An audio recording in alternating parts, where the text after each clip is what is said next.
በሙሳ አለይሂ ሰላም ዘመን አንዲት ሴት ሙሳ አለይሂ ሰላም ጋር እየተመላለሰች ሙሳ ሆይ አላህ ሳሊ የሆነ ቀልቤን የሚያስደስት ልጅ እንዲሰጠን አላህን ጠይቅልኝ፣ ዱዓ አድርጉልኝ ትላቸዋለች።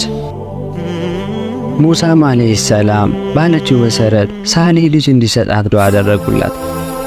አላህም እንዲህ ሲል መለሰላቸው፣ ያ ሙሳ እቺን ሴት መሃን ብዬ ጽፌያታለሁ አላቸው።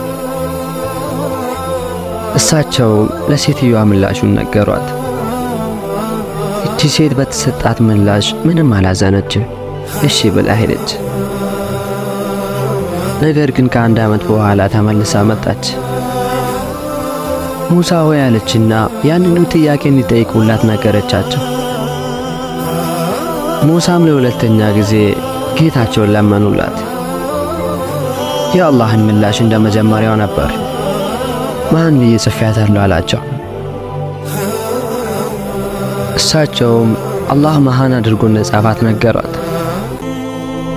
ለሁለተኛ ጊዜ በተሰጣት ምላሽ ምንም አላዘነችም፣ እሺ ብላ ሄደች። ያ ጊዜ ያለፈ።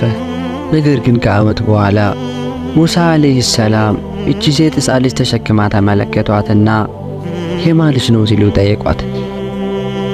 የኔ ልጅ ነው ብላ መለሰችላቸው።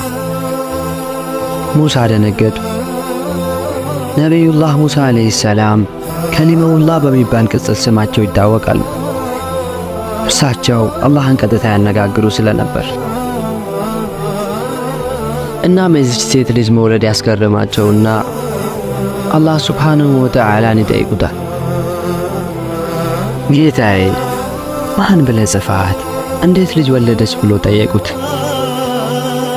አላህም አለ፣ ያ ሙሳ ያንተ መሃን ናት ብዬ በመለስኩልህ ቁጥር እሷ ግን አንተ ደግሞ አዛኝ ነህ ትለኝ ነበር። ስለዚህ ዝነቴ ውሳኔን አሸነፈውና ልጅ ረዘኳት ብሎ መለሰላቸው።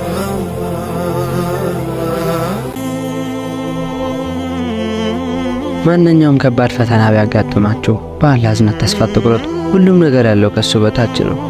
ጌታችን አላህ መሐሪና አዛኝ ነው። ያ አላህ ሁሉም ቦታ ሆነው አንተን ከሚፈሩት በክፉም በደጉም ከልብ ከሚያመሰግኑ በጧትም በማታም ስምህን ከሚያወሱት ለአንተ ያላቸውን ፍቅርና ፍራቻ ዕለት ከዕለት ከምትጨምርላቸው ባሮች አድርገን።